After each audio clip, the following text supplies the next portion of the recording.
Hey there guys, it's Tina and I am back and it's time for another car chat. Don't mind me if you see a little pooch hair. Listen, okay, COVID chubby is hitting me right. Okay, so here we are. We are back for another car chat and I am on my way to Brooklyn to see my mommy. She was like, Tina, could you cook dinner and bring it? So I'm bringing dinner over here. So we cook oxtail and things, so that's what I'm doing. But since I am driving all the way to Brooklyn, I figured I could go ahead and do a car chat since, you know, it's a long ride. So anyway, I wanted to talk about the recent news about Becca shutting down in September 2021. So a few months from now, there will be no more Becca. And they announced this on their Instagram page. It's also on their website. And I think they may have mentioned it on Twitter as well. But it's a statement that, you know, just let us know that they faced many challenges. And in addition to that, COVID has obviously affected their business. And it is no longer viable for them to continue, so they are shutting down. And I mean, this news shocked me. It took me by surprise. A lot of people are saying, oh, this didn't surprise me, da da da.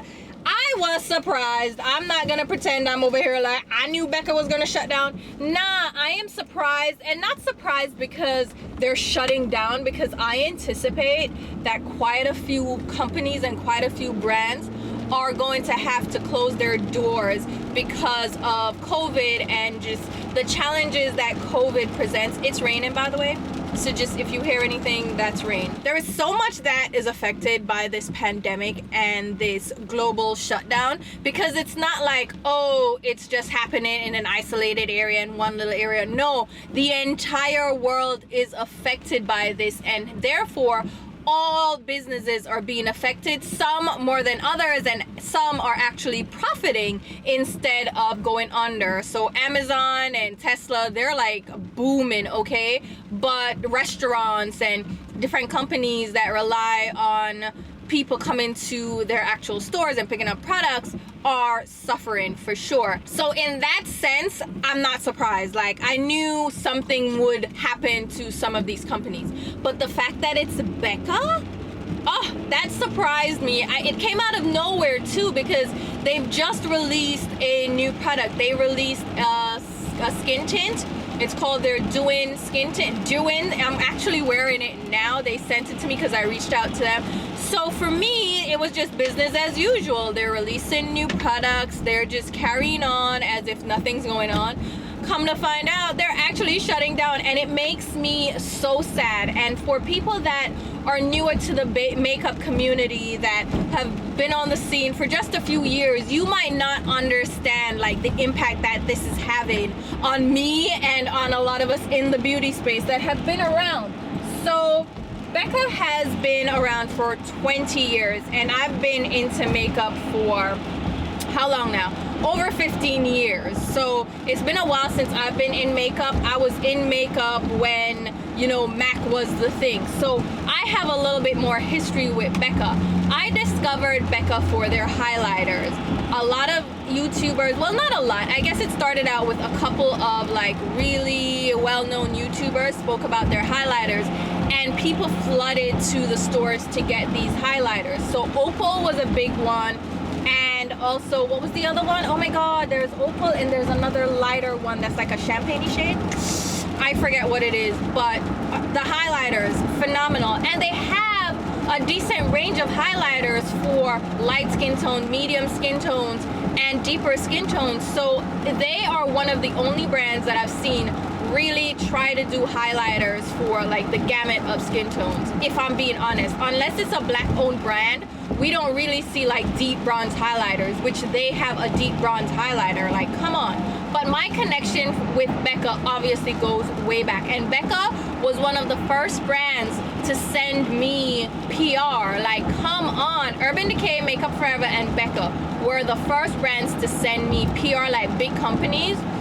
And I will always have that nostalgic feeling towards Becca because it's a pleasant memory. And I think most people heard about Becca from Jaclyn Hill because she loves highlighting. She's always loved highlighting. and she likes the glow from space. So she spoke about their highlighters a lot. So much so that she was able to collaborate with them.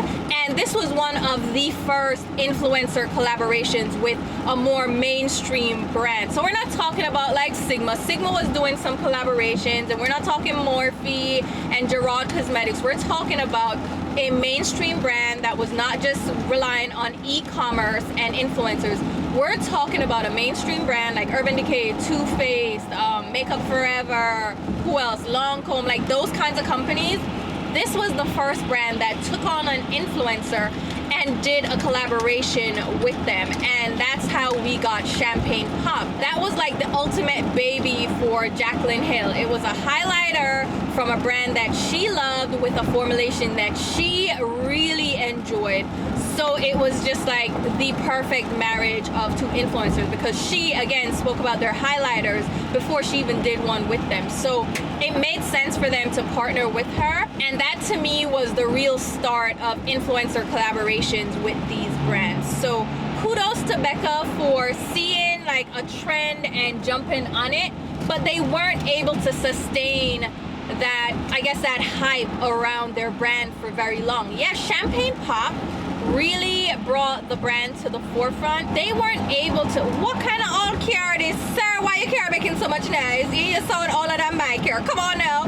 But Becca really wasn't able to like maintain that interest in their brand, and they weren't able to expand the love of their products beyond highlighters.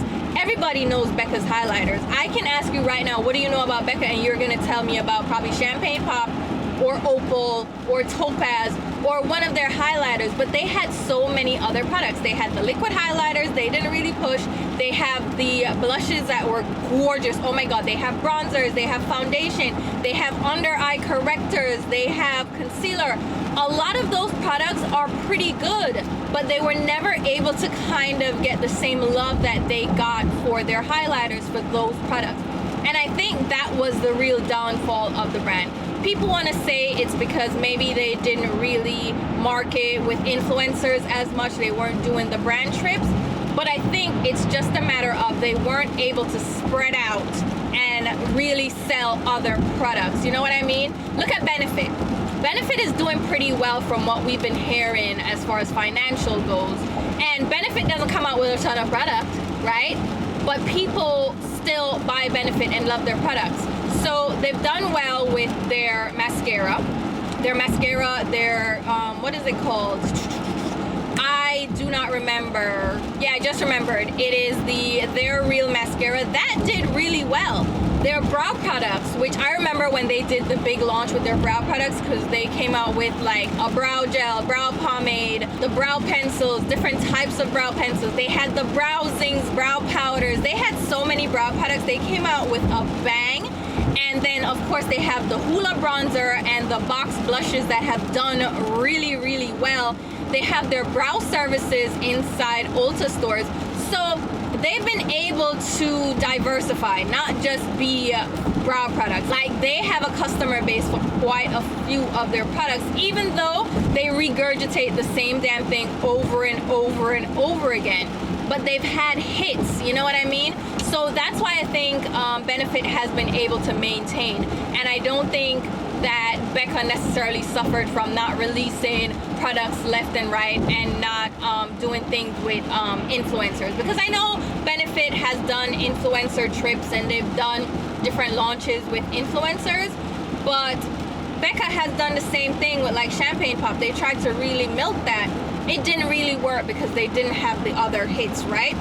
In addition to that, Becca went ahead and did collaborations that didn't necessarily make sense for the brand. They didn't really sell. In addition to that, Becca took a hit with Jaclyn Hill, because a lot of brands get involved with Jaclyn Hill and end up like in some kind of scandal with a release. I mean, every single brand that has gotten in bed with Jaclyn Hill has had an issue.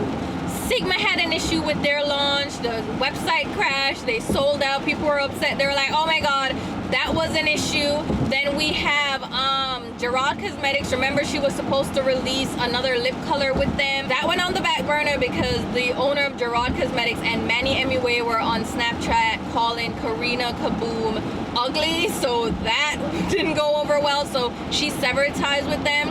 We have Morphe with all those failed launches. The only good one was the original Jaclyn Hill Morphe palette, the 2 original ones. So she did one where it was a collection, but that sold out too. Like, it's always been a mess, and Becca did not escape the Jaclyn Hill curse, because at this point it's a curse. She just never has a smooth launch, whether it's her own brand or with other brands. It just baffles me, like, what the hell is going on, right? So with Becca, they did Champagne Pop, went off without a hitch, was a success, like roaring success. But they did a limited edition collection with her where they did split pans.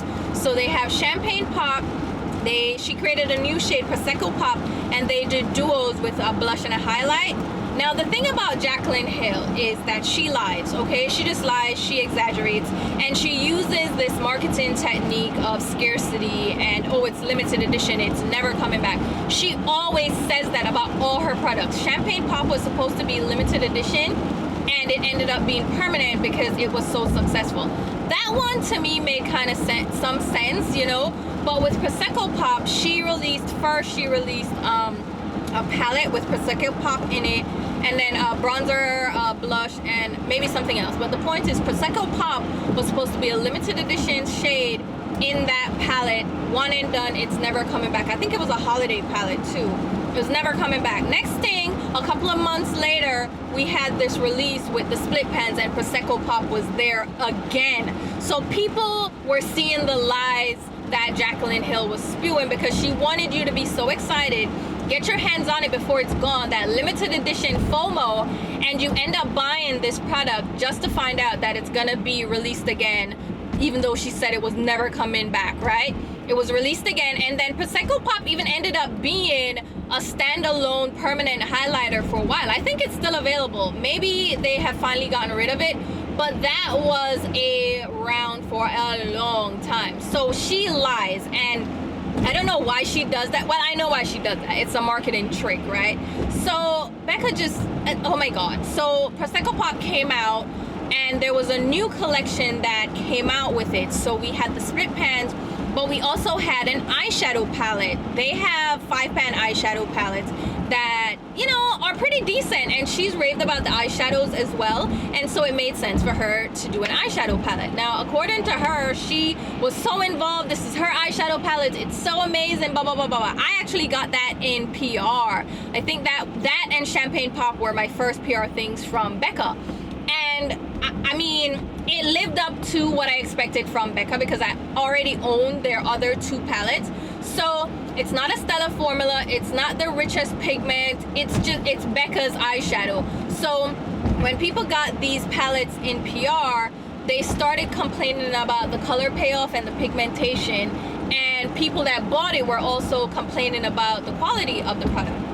And people did a little background, found out that the palette was made in another factory, not like their permanent eyeshadow palette. And Jaclyn Hill and Becca came out with a statement. So Jaclyn Hill was on her Snapchat talking about how she didn't know, and she was only involved with a single shade in that palette, and Becca was responsible for the rest of it, and she didn't know that they were manufacturing this in a different factory, and blah blah blah, right? Like, she's put all the blame on Becca. And I think Becca really took a hit with that. They did the right thing though. They withdrew the palette from stores, and they issued refunds to anyone that wanted a refund, like wanted to go into Sephora and get a refund, no questions asked, for the purchase of that palette. So they tried to do right by the consumer, but oh my God, Jaclyn Hill really threw them under the bus. And I think that was a big hit for the brand. It was just not a good look at all, because it seemed like they were being underhanded with the quality of their products. They were just trying to make a quick buck, make it cheaper, and sell it because it was with an influencer. So that was a big problem. But as you can tell, Jaclyn Hill always blames the brand when there is an issue with the quality, okay? I'm just saying, Morphe. Anyway, Becca took that hit, but then they moved on and they did further collaborations, but they did it with celebrities. Now, I don't know if Becca is aware of this, and most companies need to be aware of this. Working with celebrities is not as profitable as working with influencers. Collaborating with celebrities does not have the same draw as it had before. Influencers have more influence now than celebrities. There's some celebrities that will sell out anything. I mean, come on, Fenty, Rihanna, Beyonce, they will sell out anything, but they don't have the same impact like a lot of these influencers have. And I think more brands need to realize that and act accordingly. You have to adjust to the social media world that we're in these days. Most consumers are online, except like the older, more mature audience. They will still go in store and shop. But a lot of what we're seeing is online. We're seeing these social media influencers endorse a product and it flies off the shelf. And I don't think Becca really took advantage of that. They knew that with Jaclyn Hill, which is why I'm like, you knew this going in, so why did you shift it? They shifted it for whatever reason, and the Chrissy Teigen palette didn't do well. Her collaboration didn't do that well because yeah, people like Chrissy Teigen, but then people really hate Chrissy Teigen. So it's like a huge split. And then the collection wasn't even that stellar because I don't know Chrissy for her makeup. So I wouldn't be interested. Jaclyn Hill could sell it, okay? She really would sell those products. So they needed to find someone else that could do that for them as well. Chrissy Teigen wasn't it. They tried again with Khloe Kardashian and the Best Friends collection with her friend Malika. I don't know who told y'all that Khloe sells out products, okay? Kim, yes. What the other one name? Lord of mercy. Kylie, yes. Kylie and Kim can sell products out. Khloe, I don't think so. And what the other one named? Courtney? What? And then what the next one named? The other one, what's your name? Lord God, the model one? I forget. But they don't really sell products like Kim and Kylie do. So why would you even, but whatever, they collaborated.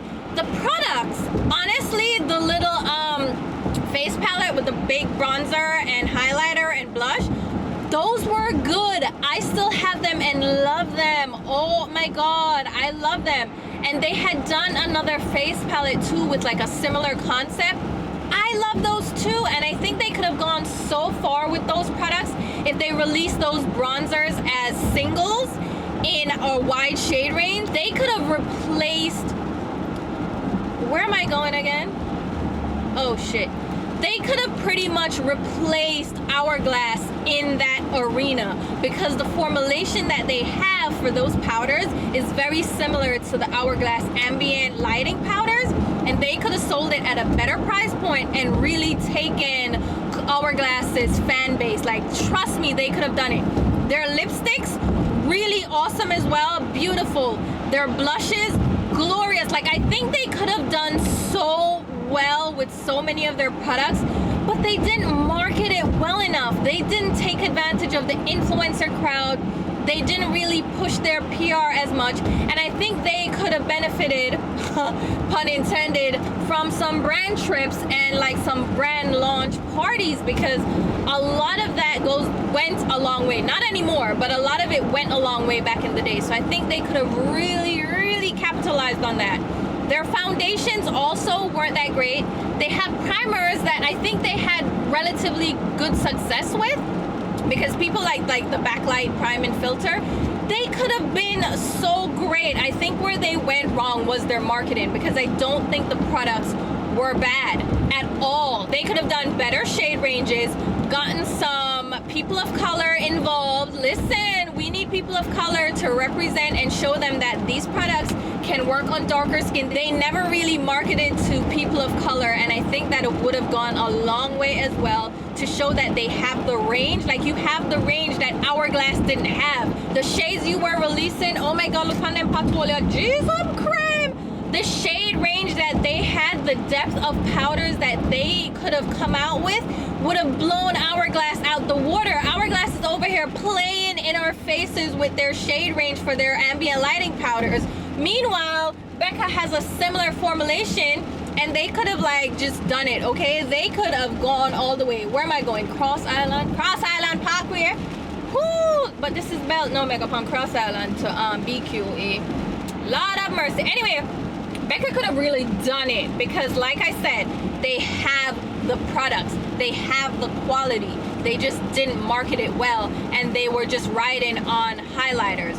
The other thing that affected them, because they were banking on highlighters so much, and that's what they were known for, and they didn't diversify like how Benefit did, they ended up having a product that wasn't like a quick replacement all the time. People weren't running through highlighters and buying more and more and more. The only thing they could get by with is doing new shades and people getting the new shades, and their new shades stellar. I love, like, I have a huge Becca collection, and I will probably even link it so you guys can check it out.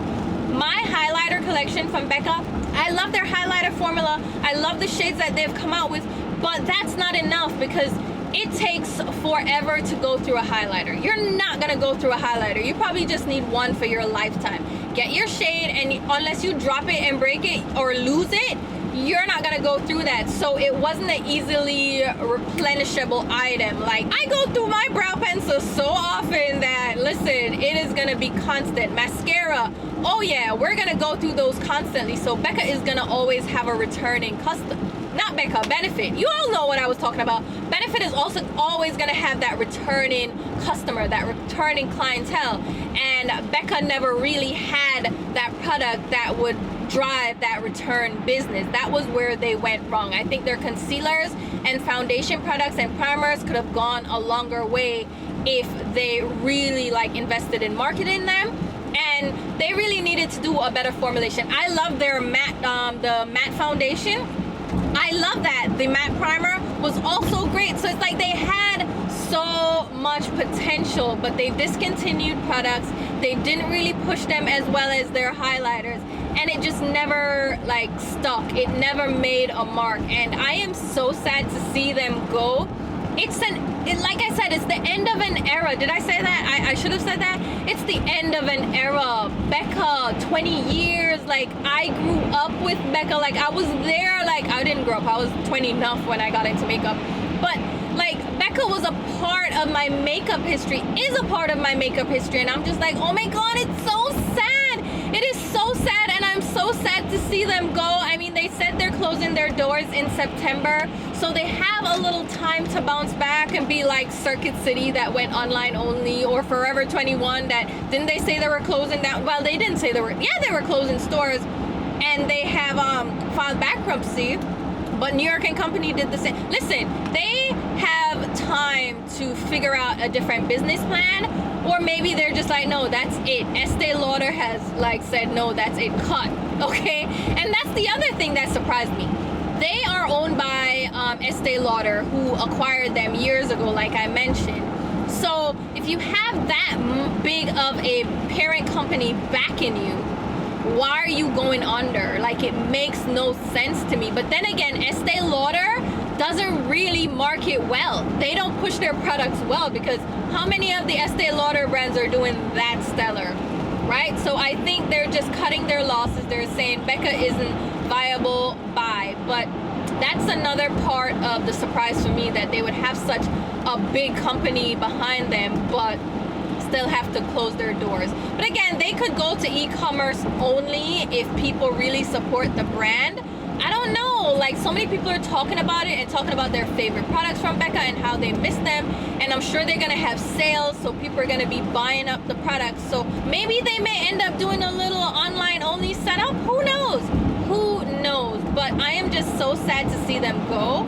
But I think this is a precursor, okay?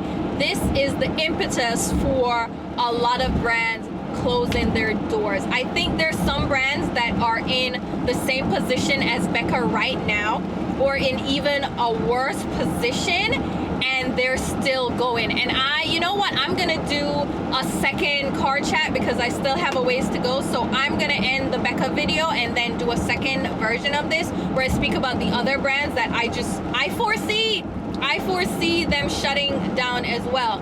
So with Becca, it's sad to see them go. Like I said, it's so sad. It's the end of an era. I will miss them. I will miss their highlighters.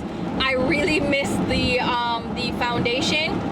Once they went to Whole Look, I was like, wait, what is happening? Once they discontinued some of their products that I thought were gonna be great, I was just like, okay, I don't know what's happening. And they haven't been doing that well.